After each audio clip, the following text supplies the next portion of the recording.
Hey, how's it going? So, I wanted to do this video just to talk about why I'm looking to get or why I'm getting the Sony RX100 Mark III in 2019. And why I'm getting it and also have the RX100 Mark VI. So, rewind a little bit, had the Mark V, got rid of it, got the Mark VI. When I was looking to get the Mark V, I had considered the lower cost Mark III, but ultimately ended up with the Mark V. Good camera. Didn't like the 24-70. So when they came out with the Mark VI, I was like, you know, 24 to 200. Really good range, perfect travel camera. But I wanted to get, always in the back of my mind, I'm always thinking about, doing a little vlogging channel or something.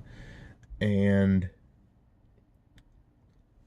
I was looking at the HX80, but you lose that shallow depth of field ability. And if you're vlogging, really wider than 24 would be good, because especially, if when you're trying to hold the camera, you can get more of, you can get you plus more of what's going on behind you, if that's what you're wanting. 24 is not bad. I mean, if I have decently long arms, so if I hold the camera out, I can get a good, amount of myself in the shot plus the background. So it's not, for me, it's not a big deal. But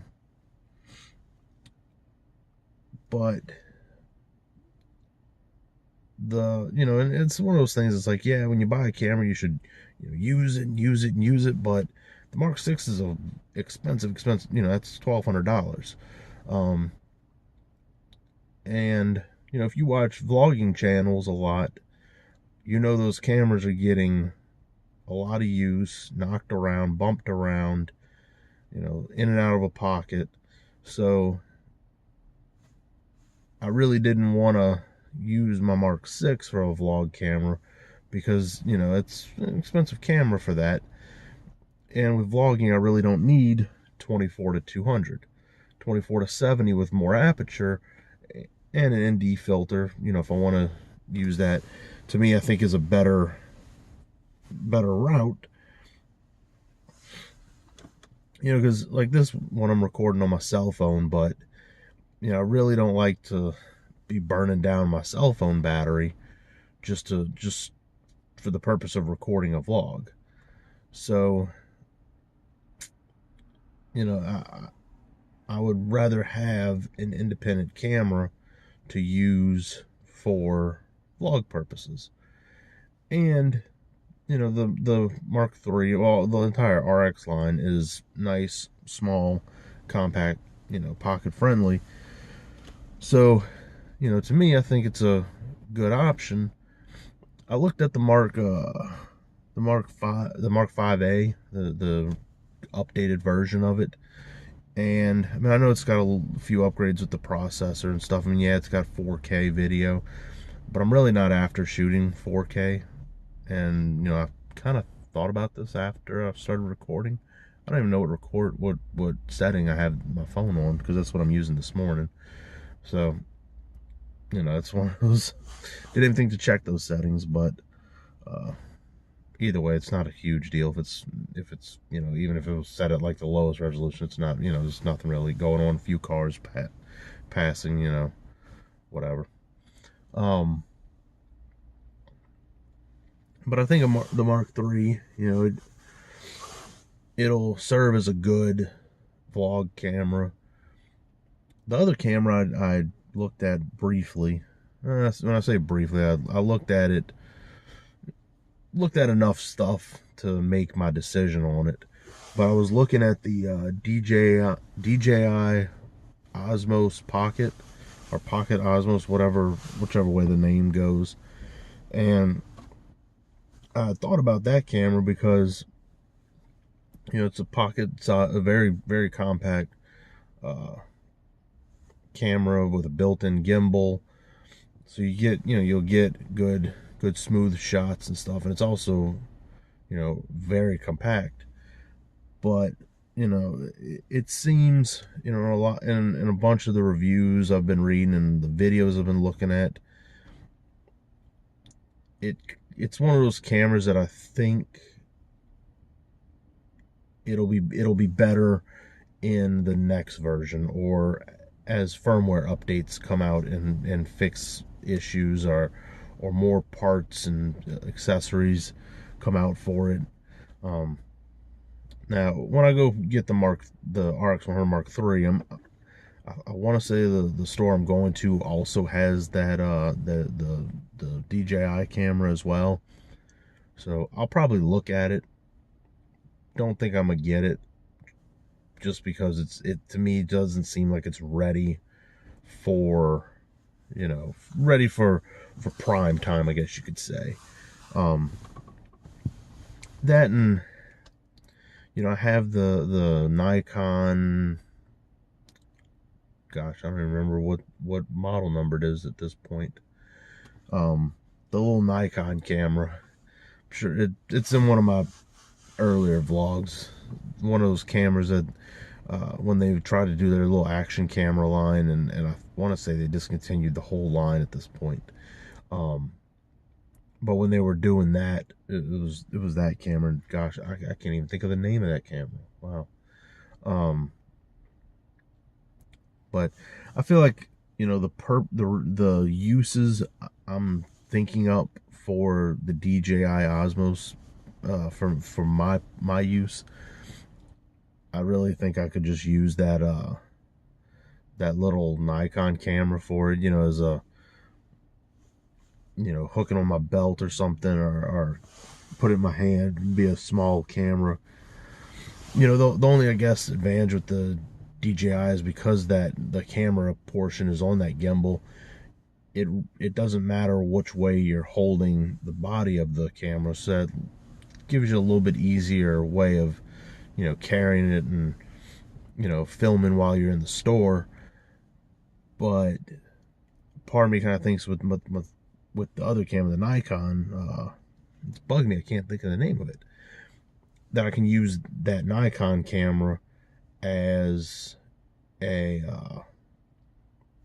that same purpose. Just, use the little mount hook that it comes with, and just hook it to my belt, and, just film with it attached to my belt. And, it's nobody, I mean, really, when you're in the store, nobody's looking at your belt line anyway. So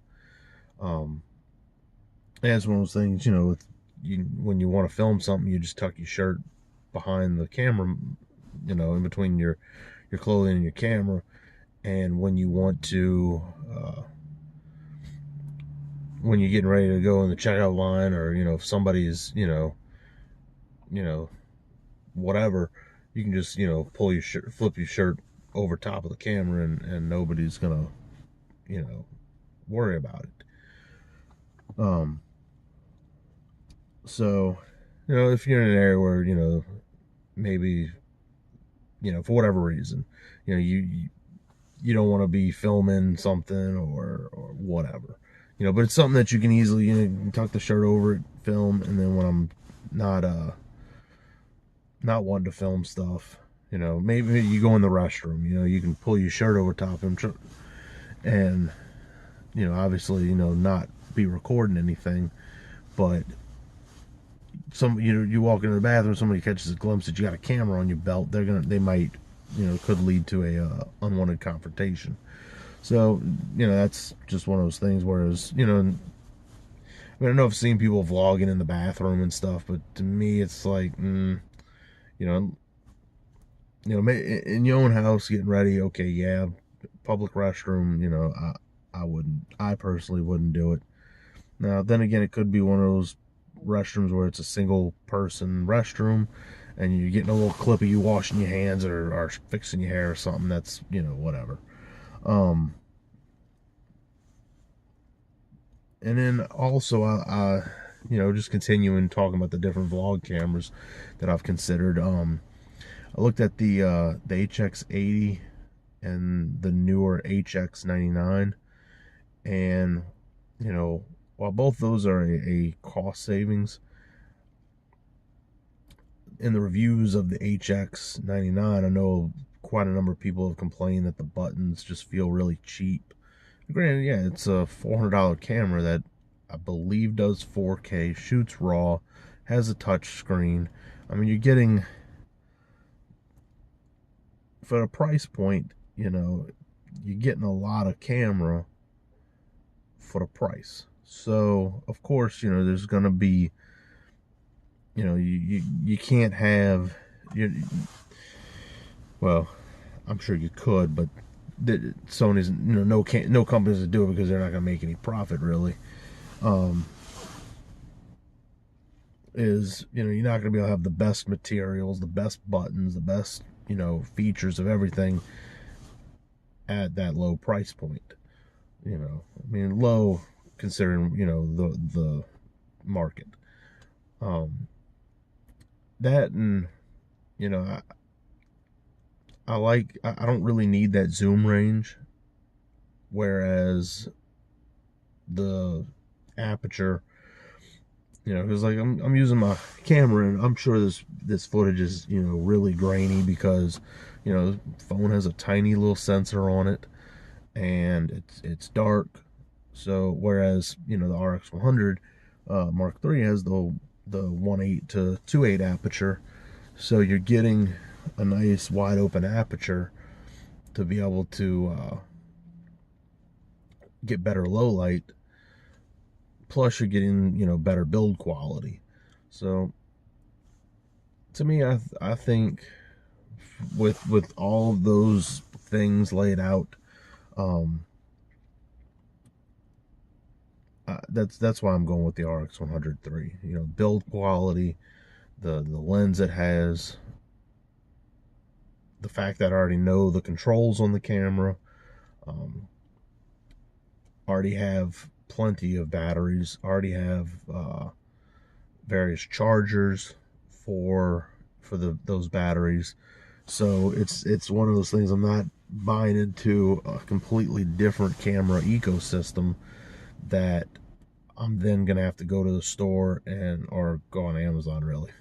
But I'm not gonna have to go buy completely different battery types, completely different battery chargers. Because I actually, thrown in the mix too, I looked at the RX0, and as much as I like that camera, and the reason why I was initially looking at it is because I thought it used the BX1 batteries, the MP BX1s, but it uses the MP BJ1. So I'd have to get, up until I saw that, I was really thinking, that would be my next vlog camera because it's compact, good sensor. I mean, that was going to be my next camera for vlogging with. But for those reasons that I listed, I just couldn't commit to that camera. I just didn't want to have another battery that I have to have. I want it to where if I'm going somewhere, I can just use the chargers I have. I can use the batteries I have. So, you're still getting the 1-inch sensor in the RX100. So it's, that's why size would have been about the only factor that would have led me to get the RX0. But once I realized the battery, well, and the benefit with the RX0 was the mic input on it.